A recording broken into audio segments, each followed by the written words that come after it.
Hey guys, welcome back to my channel. Today we are doing Empties.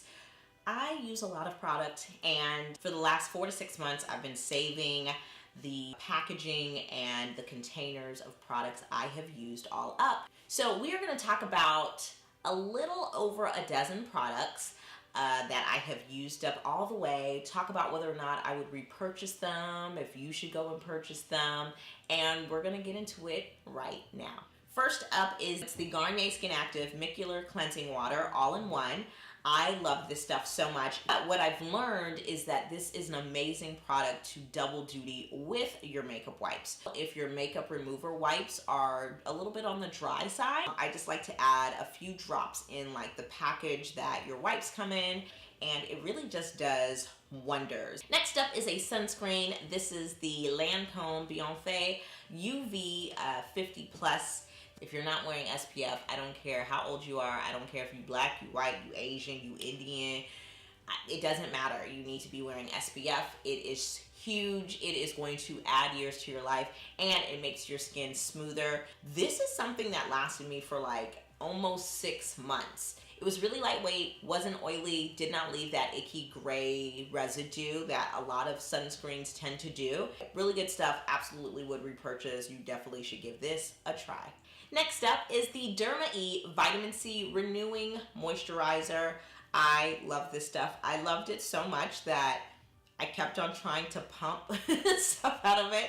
I was like, I unscrewed the top, I was shaking it all out. I love products with vitamin C, especially using them in the daytime because vitamin C has brightening properties, and this Derma E moisturizer was no different. It was awesome, it was lightweight, it left your skin moisturized, it left your skin looking slightly brighter after you used it. It was really good stuff. Next up on my list is the Glam Glow Youth Mud Tingle Exfoliate Treatment. It is arguably my favorite mud mask. The mud kind of tingles when you put it on. It smells amazing. The tingling is not burning, but it feels so good. Like you feel like your skin is getting clean. Gosh, it smells so good, even all dried up and empty. Next up is the Urban Skin RX Anti-Aging Cleansing Bar. This is their 3-in-1 treatment. Honey, I use this thing down to the nitty-gritty. It's basically soap, solid soap in a jar, and then they give you a cleansing sponge. It exfoliates, and I absolutely felt like my skin had like a more supple feel to it after I would use this. It's amazing. My skin just really did feel a lot more supple, which I guess is a lot more youthful. Absolutely love it. Going to purchase this again. Next up is the Drunk Elephant Protini Polypeptide Cream. Try to say that 3 times fast. Here you just like pump it up, and then like product comes out. This is also something that I try to squeeze stuff out of. When you unscrew it, that's what happens. So for daytime moisturizers, nothing has come close to this. Obviously, this is the sample size. This is the Dynamic Skin Recovery Moisturizer. It has SPF 50. I like when moisturizers have SPF. It kind of just eliminates an extra step. It was light. It wasn't greasy, it wasn't sticky. If this size is available for sale, I would totally buy this so when I'm traveling, I can have this moisturizer, you know, just easy to put in like your carry-on or whatnot. Good stuff, man. Next up is the Shiseido Ultimune Eye. This is their Power Infusing Eye Concentrate. This is essentially an eye serum, I guess you could say. As I mature as a lady, I realize how important taking care of under your eyes is. Like when you do not take care of it, to me, I can notice it in pictures. I notice it when I put my makeup on. It is a bit on the pricey side, but this is a product that works, and this is skincare, and I'm all about making sure that I'm trying to look 24 forever. So to me, this was absolutely worth it. A little bit goes a long way. Like one pump for me lasted, like could knock out both eyes. Next up is the Origins Zero Oil Deep Pore Cleanser. I didn't like this, you guys. This is zero oil. This is called zero oil because it will literally make sure that you have no oil in your skin. It felt very stripped. It felt very dry. It felt very kind of like tight. It would cause a little bit of flakiness. It wasn't for me, man. I have more like normal skin, you know, slightly oily. It's more combination.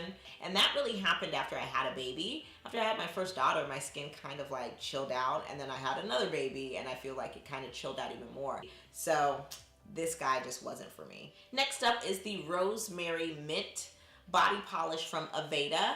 I will say this smelled amazing. I was so blown away. There wasn't anything that I didn't like about it, but there wasn't anything I loved about it either. If you are looking for something that smells really great and exfoliates your skin, I think this is the way to go. But like I said, it really wasn't anything amazing to me. Speaking of body polish, this is the Airs Body Polish. It is in the, is it Patagonia? I think that's what it is. I don't know what it is with me and body polish. I don't know. I do make my own body polish, so maybe I'm very, very like hard to please. This to me had more of a gel feel. And I just kind of feel like if we're gonna do the whole body polish exfoliating thing, I want mine to feel more like creamy or even mask-like. I stopped using it for sure because my body did not feel polished after I used it. So this is the Derma E Microdermabrasion Scrub. You guys, for at-home microdermabrasion, this is the bee's knees. Anytime my skin is just feeling gross, and if my skin's just feeling like it needs to be exfoliated, girl, this is my go-to. There's nothing that is exfoliating my skin quite like this. And what's really impressive is that, of course, it's microdermabrasion, so your exfoliating beads are like much more fine, but it is so fine, but it's so effective and it's so moisturizing. It does not feel like super residuey, and it doesn't feel oily. It doesn't leave your skin feeling stripped. Because I think that's always like my concern with like exfoliating or microdermabrasion. Next up is the Caudalie Moisturizing Toner. Girl, this is the toner. I don't even know what to tell you. This is the toner. So gentle, but so effective. There's a noticeable difference in your skin after using this for a few days. It's good stuff. Not only would I repurchase, I have repurchased and plan on repurchasing again. Speaking of toners, this is the Kiehl's Ultra Facial Toner. It definitely left my skin feeling hydrated and prepped for serum and moisturizer. I did like it, but that was about it. I just liked it. It was just really middle of the road for me. I think the toner definitely moisturized and got the point across without overdoing it.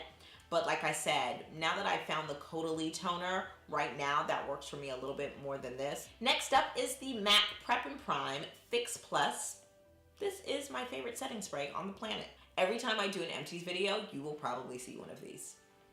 This stuff is awesome. It lasts you for a minute. I probably go through like 3 to 4 of these a year.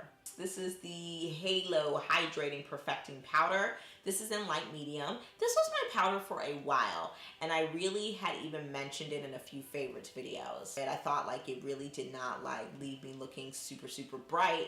I thought it was just setting me perfectly. I was wrong. This powder has talc, which is not good for you, and was creasing me like I don't know what. It had me slightly doubting the NARS Radiant Creamy Concealer, which you guys know is the absolute best and fantastic. I'm still searching for a powder that leaves me creaseless, and that is my mission.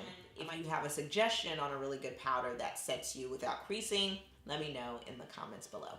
So I'm going to end the video with a few favorites. Like you guys will probably always see these in my Empties videos. This is the MAC Lip Gloss in Lust.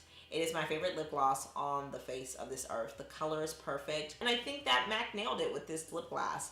But I heard a rumor that they were discontinuing this, and if that's the case, I'm going to go buy like 20 of these. This is my second to last product. This is the Anastasia Beverly Hills Brow Wiz. I know that Anastasia has a slew of brow products, including the pomade. I don't know. The Brow Wiz just hasn't failed me. Brow Wiz, dark brown. I buy them 2 at a time. If it ain't broke, don't fix it. Last but not least is the infamous NARS Radiant Creamy Concealer. There's just nothing as like thick. There's nothing that has that full range. I usually buy like a lighter shade and a darker shade because I like to, you know, highlight under my eyes, and then I will take the super light shade and like highlight in like my tear duct area. That's like the little trick I like to use for my eyes to pop. And caramel and biscuit is what I use. NARS is probably always going to get my money, if not through anything else, concealer. Okay guys, that does it for this video. I am obviously a product junkie, so I wanted to share with you guys what I liked, what I didn't like. You know, some of these things I purchased myself, some of them I was sent, some of them I would repurchase, some of them I would not. If you like these types of videos, give it a thumbs up. Let me know what you would like to see from me again, you know, in my comments. I'd really appreciate it. If you haven't already, please subscribe to my channel. We're getting this, you know, this train rolling with the videos, you know. All right, guys, I will see you in my next video. Have a good one. Bye.